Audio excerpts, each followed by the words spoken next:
In this video, we're going to take a look at the Model Mania Design Challenge from 2011. If you're unfamiliar with Model Mania, it's a design challenge held every year at SOLIDWORKS World where attendees are given a drawing like this, and they're tasked with creating the part inside of SOLIDWORKS both as quickly and as accurately as possible. Now, if that wasn't enough, when they're finished with the part, they're given an additional drawing with a series of changes and additional tasks to perform. So we're going to go ahead and dive right in creating this part. There's nothing really exceptional about this part. I should point out there are several ways you could create this. The order in which you could create the features, all these things will have an impact on how you make the changes. But I'm going to go ahead and start by drawing on the top plane, and I'm going to create that top profile first. Now, because the two circles are equally spaced from the center of the part, this is a great use case for the midpoint line. Midpoint line was introduced in SOLIDWORKS 2015, and it's a great way to quickly capture the distance from, say, the center of the origin. And you'll notice here that the endpoints always stay that same distance. So this way, when I go ahead and I add these circles out to the end of this, and they are two 40mm diameter circles, I'm going to dimension the first one. And notice on the second one, I'm going to leave this alone, and then I'm just going to make it equal to this one. Then when I go ahead and add this 60mm dimension between the two of them, the sketch is fully defined at this point. I'm also going to go ahead and add this arc that's going to be tangent to both of these circles. So I'm going to do this using a 3-point arc, and then I'm going to go back and add a tangency relationship after the fact. Now, because we conveniently have a center line here, I can go ahead and just mirror that arc over to the other side. And like the circles, when an entity is mirrored, it always maintains the same geometry on the other side. So when I add this dimension here, notice it adds it to the other side as well. I'm going to go ahead and trim this up at this point. I'm just going to remove these entities here, and I'm going to go ahead and extrude this the 30mm up. So the next thing we're going to go ahead and do here is there are some fillets that go on the top of this. So I'm going to go ahead and I'm going to choose my fillet command here, and it's a 6mm fillet on the outside. Now, an important thing to keep in mind is that fillet is going to be offset the wall thickness of the shell that we're going to create in a minute. So let's go ahead and do that now. Let's enter the 3mm wall thickness for the shell, and notice when I do that how it automatically offsets that geometry. Now, the next thing I want to do is I do want to create a hole through this entire part right here. So I'm going to go ahead and do this by sketching on the top plane. And what I'm going to go ahead and do is I'm going to go ahead and make this concentric to the center of this fillet right here. And this is going to be 22mm here. And again, I'm going to just draw the circle, and then I'm going to select the other one and make them equal to one another. And then I'll just do a cut through all. And you'll want to make sure that the direction is appropriate in that case. There's also a boss that it comes out from the side, but notice that it doesn't intersect this. Now, there are a few different ways you could approach this. I'm going to show you two different ways you could do this.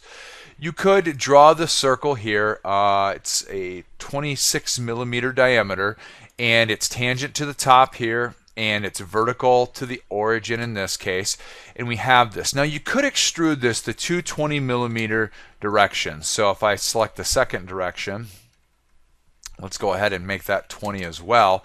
You'll notice that you end up with this material on the inside of this. Now, you'll notice I didn't do this before the shell, and that's because the wall thickness is different. That doesn't mean you can't use that, though. Let's take a look. When I shell this, notice that it will hollow that out, but what we can do in this case is we could do the math. The outside diameter is 26, the inside is 16, that's a difference of 10. Divided by 2, that's 5. So in the shell, there is an option to specify a different wall thickness. And in this case, we could select these two faces, and they will have a different wall thickness. And in fact, we could, in that shell feature itself, select the two end faces as well, and automatically create those holes with that to save us a few extra steps. So, kind of a unique way of looking at doing that. Yes, you could have created that as a boss and then as a cut. And one of the other ways you could have done it would have been to extrude it from the outside into the part as well. But there you have it. We kind of have our part. The last thing we need to do is specify the material. 1020 AISI is in my favorites list. Remember, when you set the material on a part, you're not only changing the physical appearance of the part, but you're also changing the physical properties of the part. So this will impact things such as the weight or the strength of the part when, if you ever decide to do a simulation on this, which we happen to need to do in Phase 2. Speaking of, let's go ahead and let's look at the Phase 2 drawing. The Phase 2 drawing shows two significant changes to the part. The first is we're going to add this arc across the top. The next is we're going to add these bosses. Now this can get tricky, so let's go ahead and let's start with the arc. The best place to do this is the arc really happens before these fillets were ever created here. So we're going to go ahead and we're going to change this in this case, and we're going to just go ahead and add a cut. Now this cut will have some bigger implications on this part than what we may anticipate. I'll show you what we mean in a minute. Let's go ahead and quickly add the dimensions to this. The other thing to notice when you add an arc like this is to make sure that it's centered on the part. You could go zoom out, find the center, and make this vertical to the origin, but keep in mind another quicker way sometimes is just to make these two endpoints horizontal to one another. Now I want to cut with this geometry, and it's not a closed sketch.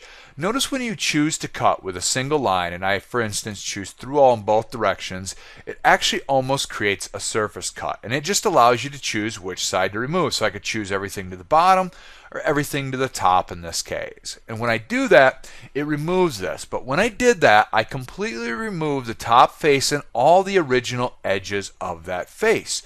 So this is going to get a little bit tricky because most of our features are going to have failures that take place. For example, these fillets can't find that edge that I selected. When I choose to edit it, notice that there's a missing face. That's okay. We'll just select the new face here and reapply that fillet.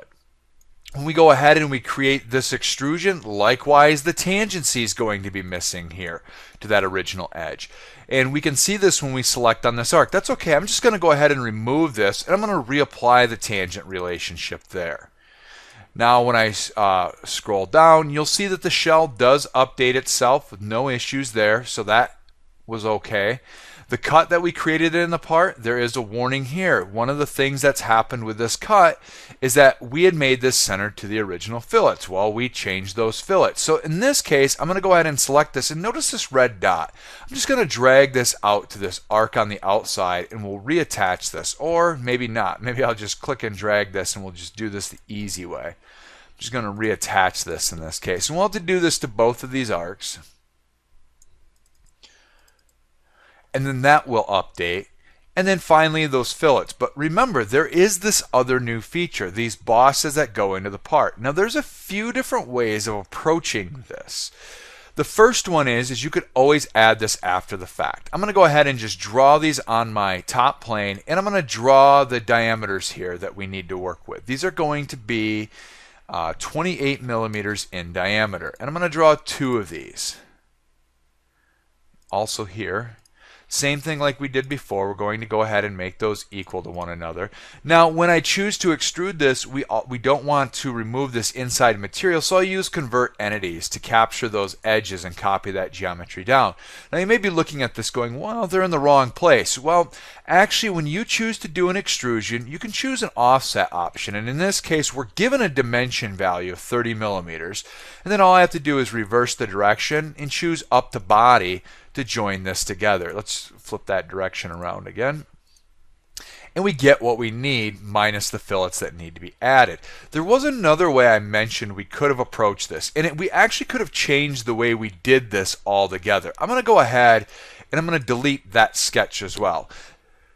One of the things SOLIDWORKS allows you to do is create the features in a different order than the actual sketch entities themselves. So here's what I'm going to do. I'm going to roll back to this feature here, and we're going to create a sketch on the top of this part.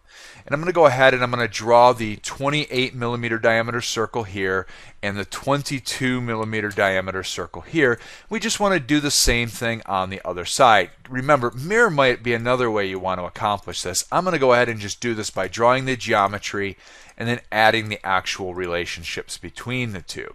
So I've created my sketch, but notice I'm not going to do anything with it right now. I'm going to go ahead and just continue to allow the part to rebuild as normal, and right now is a pretty good spot to do this. I could do this after the fillet even, but I'm going to save that for later, and I'll show you why in a minute.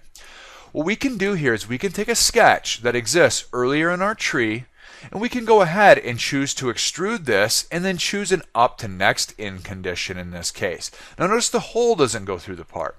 We can again reuse this sketch later if we want, and we can choose to do a cut, and with selected contours we could select just the whole piece in the center and choose a through all end condition in this case.